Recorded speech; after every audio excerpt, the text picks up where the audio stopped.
Formando Cristo no Crente. TV Grácia Internacional apresenta as palavras inefáveis de Deus, o Evangelho da Graça, nos lábios de Jesus Cristo, homem. Abba, Pai. Em breve, o governo de Deus estará governando as nações. Como podemos fazer isso? Como podemos criar um governo? Bem, veja o ministério, a maneira como ele é administrado. Essa é a maneira como ele será governado. Igualzinho, não muda, porque era assim antes da cruz. Antes de serem chefes de Estado, eles eram crentes. Deus tentou fazer o mesmo depois da cruz, mas Pedro se meteu no meio e ele dividiu o estado da igreja, não foi? E é por isso que até hoje os governos sofrem por causa da intervenção de um falso apóstolo, como o primeiro Papa, nesse caso Pedro. E digo falso no sentido de que ele pregou um evangelho que já havia expirado na cruz e continuou pregando depois da cruz. E por isso o mundo foi enganado. Mas veremos isso, demora um pouco. A única coisa é que é preciso muito poder para mudar o mundo. Não é verdade que é preciso muito poder? Para mudar os governos existentes e instalar outro governo, é preciso muito poder, certo? E qual é o poder de Deus? Bem, nós temos esse poder, é o Evangelho.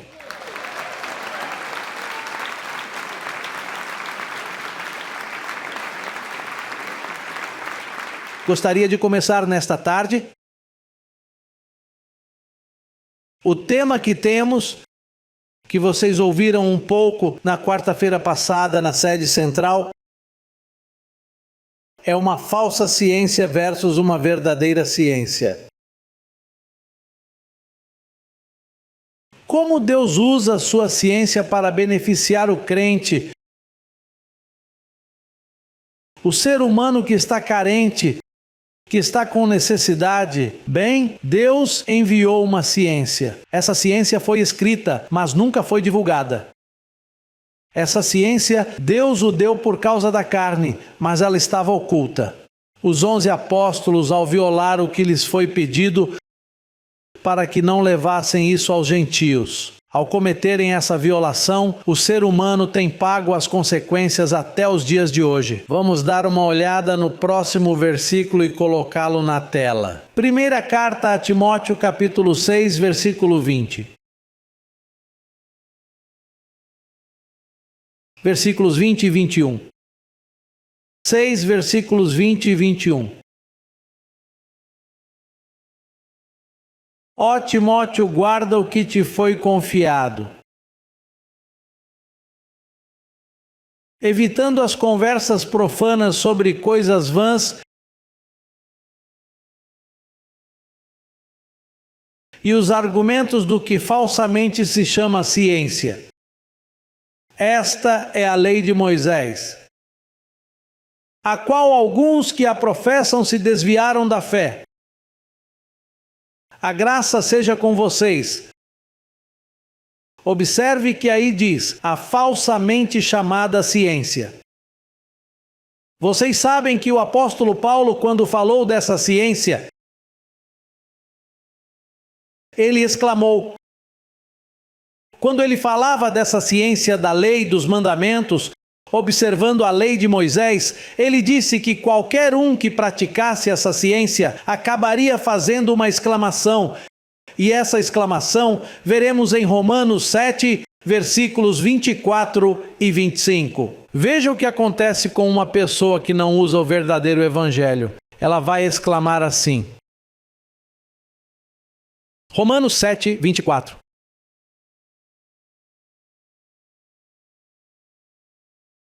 Miserável homem que eu sou, quem me livrará deste corpo de morte?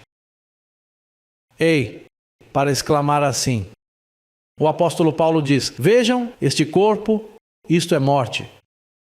E eu tentei viver fazendo o bem e descobri que o mal estava em mim. Vamos para o versículo 21, por favor. Vamos dar uma olhada nesses versículos. Por que ele exclamou assim? Então, querendo fazer o bem, eu encontro esse sentir, essa lei, que esse mal está onde? Aí você já tem um problema sério. Você está aí, o ser humano está em apuros. Sabe como é encontrar uma lei que diz que o mal está em você e não no diabo? Não está em seu vizinho. O mal está em você e você quer se comportar bem. É por isso que as religiões em Porto Rico podem destruir este país. Porque eles estão usando uma falsa ciência para a morte, para o mal que está morando nas pessoas. Ei, que trabalho temos pela frente. E como é lindo quando você ilumina alguém que diz: Abba Pai, finalmente entendi. Que será lindo quando metade de Porto Rico puder dizer: obrigado, José Luiz, eu entendi.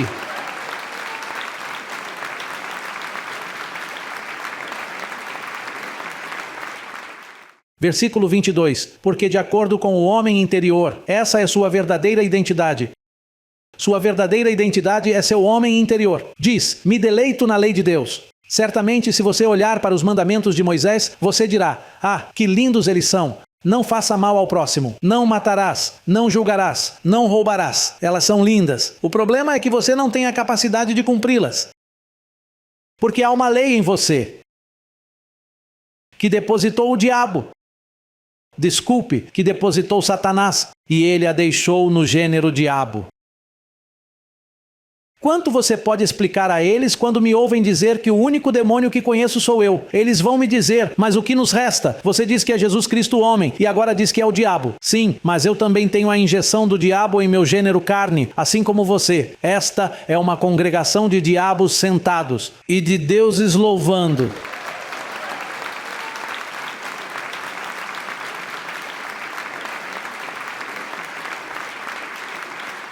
O diabo dobra os joelhos. Como estão seus joelhos dobrados agora? Dobrados?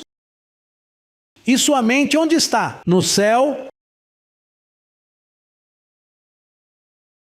Diz assim: pois de acordo com o homem interior, me deleito, eu aprovo. Mas aqui está o grave problema. Mas vejo outra lei em meus membros, que se revela contra a lei. De onde? E que alcança. Me leva cativo à lei do pecado que está nos meus membros. E aqui está a exclamação: miserável homem que eu sou, porque é assim que um ser humano honesto deve falar: sou miserável. Não posso cumprir a promessa de Deus, eu me deleito, mas não consigo. Porque você não vai conseguir. Você pode se comportar bem por um tempinho e no dia seguinte vai te machucar. Então o mundo, desculpe-me, mas as pessoas aqui em Porto Rico, quando se levantam de manhã, todos esses pastores, pentecostais, líderes religiosos e sacerdotes, se forem honestos, devem acordar de manhã e dizer: miserável de mim, que hipócrita eu sou. Quem me libertará deste corpo de morte? Agora, aqui está o mistério que nunca foi conhecido, e foi a obra de Jesus Cristo homem. Diz: dou graças a Deus por Jesus Cristo, nosso Senhor. Assim, eu mesmo, com a mente, sirvo a lei de Deus, mas com a carne a lei do pecado. Essa divisão. Abençoado. Vejam, eu tento explicar e você tenta fazer. Quando você vai a um parente e diz: deixe-me explicar, mas como é difícil quando o véu não foi removido. Porque a mente é seu espírito. E a mente consegue dividir a carne de seu espírito. Para que você não se identifique com o que está fora de você. Você se identifica com aquele que se deleita na lei de Deus. Ou você diz: sim, eu sou isso. E então há uma circuncisão que Deus fez para libertá-lo disso. Colossenses capítulo 2, versículos 10 e 11. Ou melhor, vamos ler 11 para ir direto à questão dessa divisão entre o corpo da morte e sua mente. Veja o que diz o versículo 11. Diz: nele também fostes circuncidados com circuncisão não feita por mãos, não a física, não a judaica, expulsando de vós o corpo carnal e pecaminoso na circuncisão de Cristo. Sabe o que acontece quando você serve a Deus com sua mente? Seu corpo é separado, é expulso de sua mente. É por isso que você sente a paz que sente agora, porque essa circuncisão, ela não é feita à mão, você não a vê, mas houve um corte, porque onde há circuncisão, há sangue. O corte, o que acontece é que se trata de um corte espiritual. Você foi retirado do corpo, mesmo que viva nele.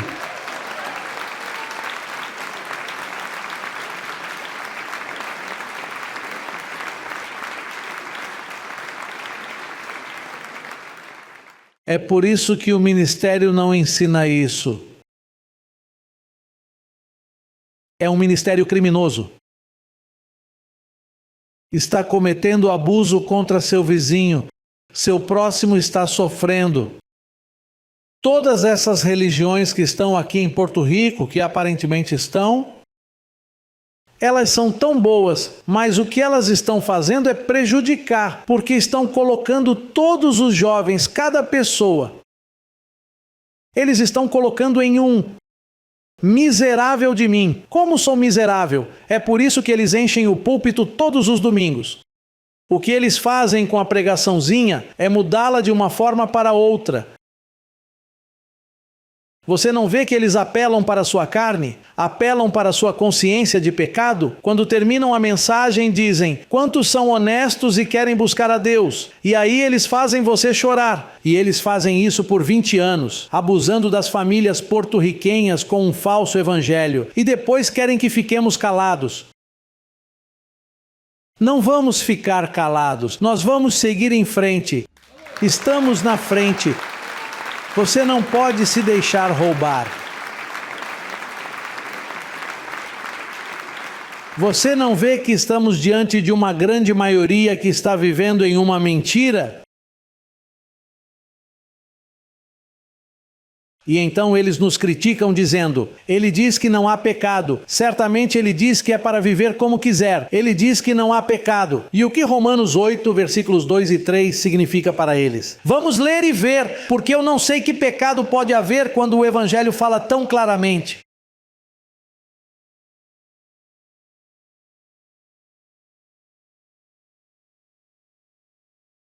Porque a lei do Espírito da vida em Cristo Jesus vai me livrar. Livrou de quê? De um pecado ou da lei do pecado e da morte. O que era impossível para quem? Para a lei? Claro, era impossível. Você acabou dizendo: miserável de mim, o que vou fazer? O que era impossível para a lei, porque era débil. Qual era o problema? A carne. Deus enviando esse véu. Entrando nesse véu, Jesus de Nazaré, em semelhança da carne de pecado. E por causa do pecado, condenou o pecado onde? Em sua carne ou na carne? Então, se ele condenou o pecado na carne, você ainda pode dizer que é um pecador? O condenou, o sentenciou, lhe disse: já basta, já não vai mais machucar a um crente. Por que não dizem isso na missa de domingo? Que digam isso na missa.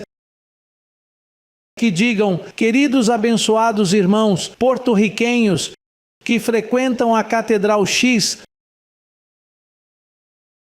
o pecado foi condenado em sua carne. Vocês não precisam mais se confessar aos domingos, não precisam mais usar. Nós fechamos todos os confessionários, jogamos tudo isso fora porque eles condenaram o pecado na carne.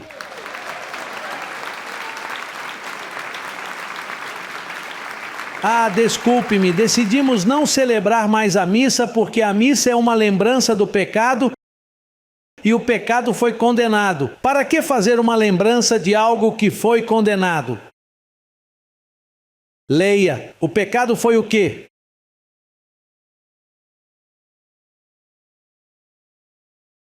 Ei, como uma família desfruta quando aquele criminoso que está procurando por ela, o juiz o condena à prisão perpétua. E então a família fica tranquila. Onde está fulano? Aquele que estava vigiando você para lhe fazer mal. Já o condenaram, então não precisamos mais ter medo? Exatamente, você pode tirar a segurança que tinha. Já não precisa mais, porque já condenaram a pessoa que estava procurando para matá-los. Podemos sair com as crianças? Claro que podem sair tranquilos, porque condenaram aquele que os vigiava. A única coisa é que aqui não se trata de uma prisão perpétua. Aqui foi para sempre. E você se atreve a se chamar de pecador? Você se atreve a dizer, eu sou um pecador miserável por minha culpa, por minha causa? Do que você está falando? Do que você está falando?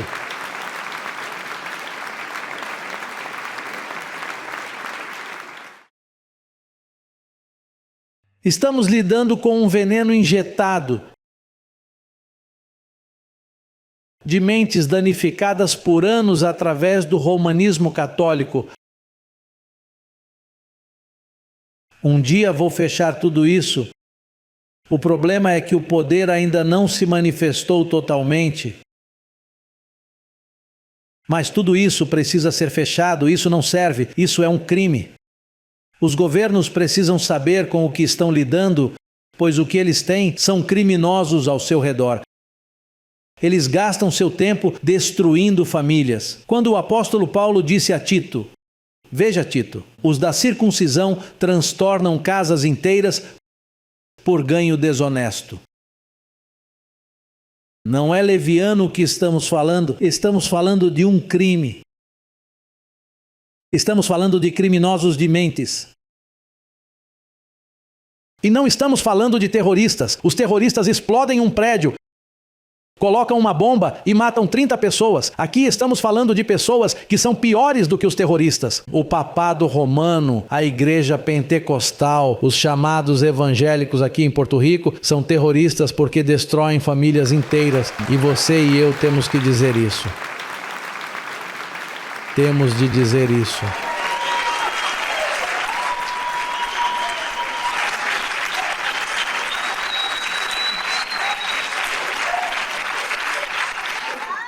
Veja o que João diz.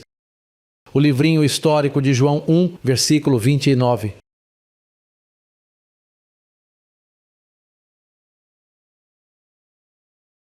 João 1, 29.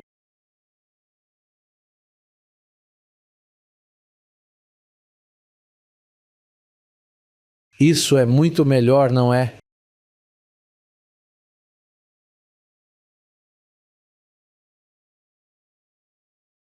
No dia seguinte, João viu a Jesus que vinha para ele e disse, eis o Cordeiro de Deus que o quê?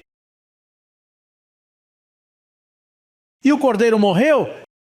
E se morreu, o que ele fez? Depois que ele morreu, diz ali, ele tirou ou o que vai tirar? Ele removeu. A falsa ciência começou nesse versículo que vamos ler. A falsa e a verdadeira ciência. Vamos dar uma olhada no capítulo 5 de Romanos, versículos 17 e 18. Isso eu chamo de mistério da mesma maneira. É um mistério. Um pastor, uma igreja que viola isso, não é mais uma igreja. Ao violar isso, ela se torna uma sinagoga. Ele diz, porque se pela transgressão de um só, esse é um trabalho de um, reinou a morte. Muito mais eles reinarão em vida por outro, um só. É um só, não é o seu bom comportamento. É essa cabeça representante. Um só danificou, um só consertou.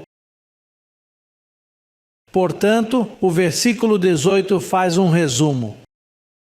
Assim que, como pela transgressão de um, veio a condenação a todos os homens da mesma maneira. De quê? Pela justiça de um só. Veio a todos os homens a justificação de quê?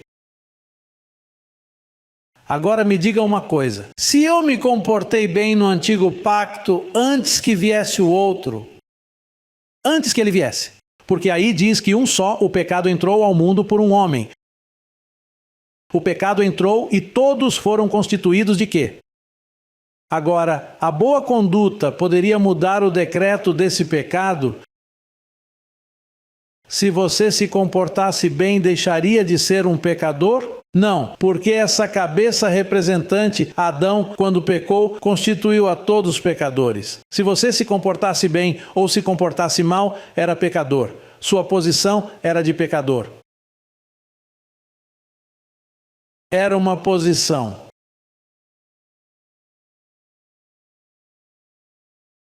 Você estava sentado aqui? Veja, você se lembra do exemplo das duas cadeiras, aquele que eu costumava usar antes? Tragam duas cadeiras para cá por precaução. Elas são removíveis? Aqui está uma. Bem, elas estão aqui. Não pode ser 3 cadeiras, tem que ser 2. Obrigado.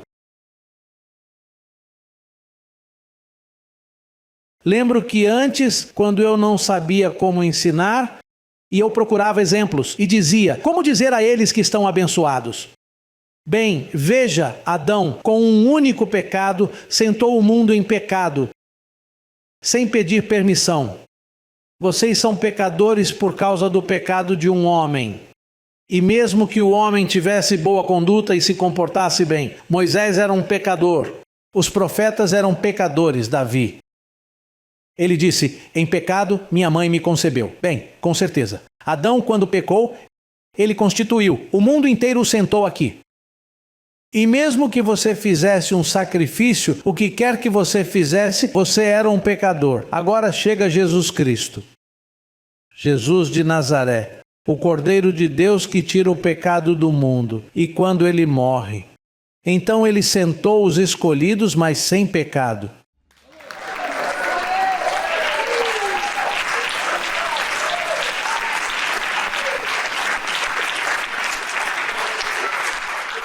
A minha boa conduta de lá pode me tirar de lá. E a minha má conduta aqui pode me tirar daqui. Ou seja, não é pelas obras. A salvação é pela fé. Não queremos dizer, então vivamos, comamos e façamos. Não, porque está também o espírito de domínio próprio, que ele colocou em nós. E tem a lei da semeadura, o que você semeia, você colhe. Tentamos nos comportar, mas estamos danificados. Somos coxos. Às vezes andamos direito, mas como os bebês quando aprendem a andar, você os vê andando assim, e eles meio que sentem isso, e é para lá que estão indo. Estamos aprendendo a andar em um caminho de santidade. Mas isso não garante que você não vai se arrebentar de vez em quando. Não há garantia de que você poderá dizer, veja, hoje passei um dia sem pecar devido à minha conduta. Jamais. Com esse corpo de morte danificado que você tem, nunca conseguirá nada. É pela graça. Agora observe que os católicos dizem que Maria foi concebida sem pecado, dizendo que ela está sentada aqui. Santa Maria, Mãe de Deus, rogai por nós, pecadores. Dizem que foi concebida sem pecado. Quem vendeu essa mentira para Roma? Como os católicos ousam enganar uma nação inteira, fazendo a todos pensar que Maria foi concebida sem pecado? De fato, Jesus veio à semelhança da carne de pecado por causa dela mesma. Agora você sabe quem foi concebido sem pecado? Nós.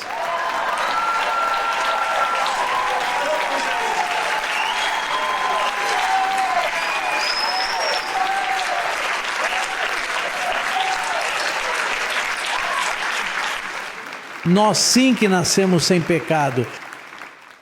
Ei, o que esses pastores estão fazendo chamando as pessoas de pecadoras? Veja, tem que ser muito fresco e teimoso. Tem que ser bem estúpido e tolo. É preciso ser ignorante para ter imundo o sangue do pacto. Você sabe o que é chamar as pessoas para se arrepender e dizer: venham à frente para conhecer a Cristo, arrependa-se de seus pecados, venham à frente? Isso é não conhecer nada sobre Deus.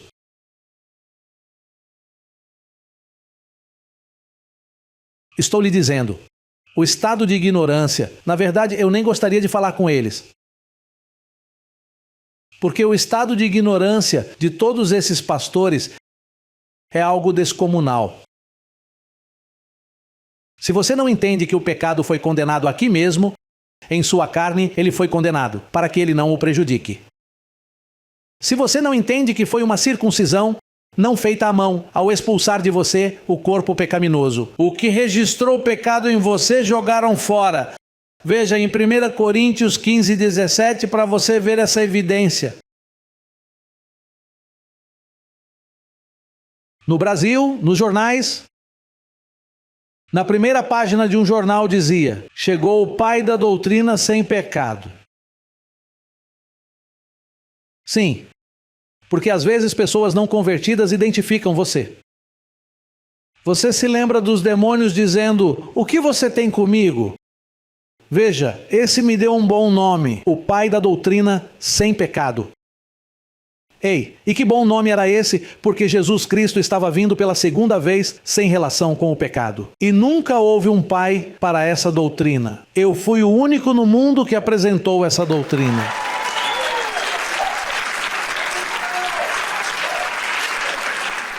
E diz: e se Cristo não ressuscitou, sua fé é o quê?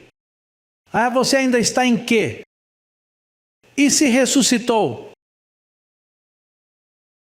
Não está em pecado. E se não ressuscitou? Estamos em pecado. E se ressuscitou? Não estamos em pecado. E eles acreditam que ele ressuscitou? Eles dizem que sim. Mas o verdadeiro propósito do que isso significa? Então, eles invertem a situação. Isso é chamado de mistério da iniquidade, que te dizem sim. E por trás te dizem não. É como um advogado que conheci em Ponce, que quando ia em frente ao juiz, o advogado ia até o cliente e colocava a mão em suas costas assim, e dizia: Senhor, este é um bom homem, creio que deveria dar 1 ano.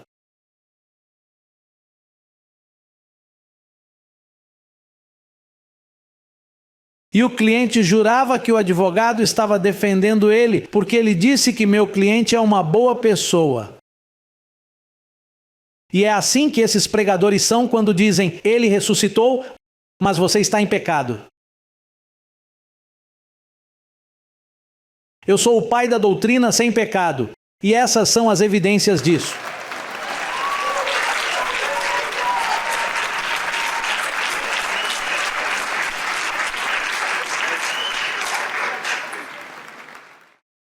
Outro versículo que é muito bom, especialmente para aqueles que tomam nota, é Hebreus, capítulo 10, versículos 17 e 18.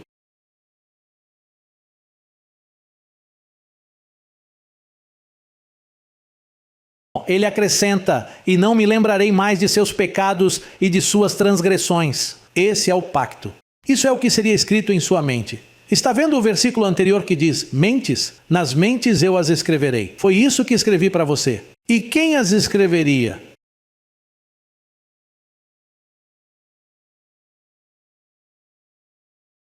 Como diz o versículo 16? Este é o pacto que farei. Ele pessoalmente era Deus mesmo falando. Com eles, depois daqueles dias, diz o Senhor: porei as minhas leis em seus corações e as escreverei em suas mentes. Quem as escreveu para você?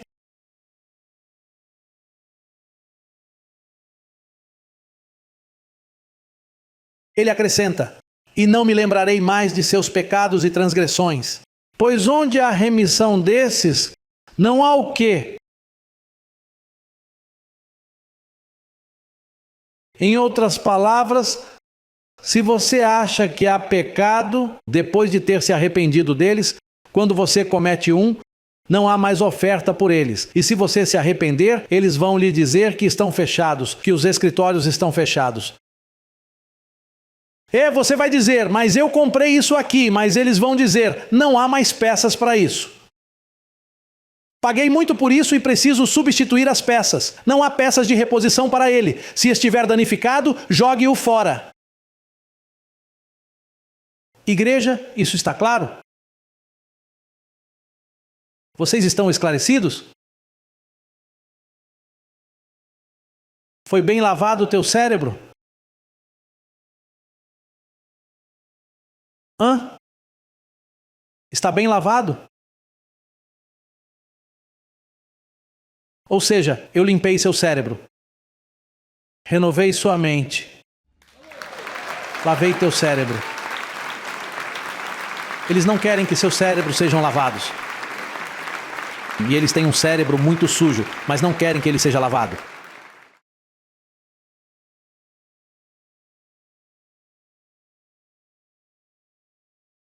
Porto Rico precisa ouvir isso. Igreja de Porto Rico. Vocês já notaram que cada pessoa que temos é como se tivéssemos 1000 delas? Não importa se somos 300 ou 400 ou 500 em toda a ilha. Com isso, bem, com apenas um de vocês, com um bem cortado, com um assim, podem mudar uma ilha inteira. Com uma pessoa.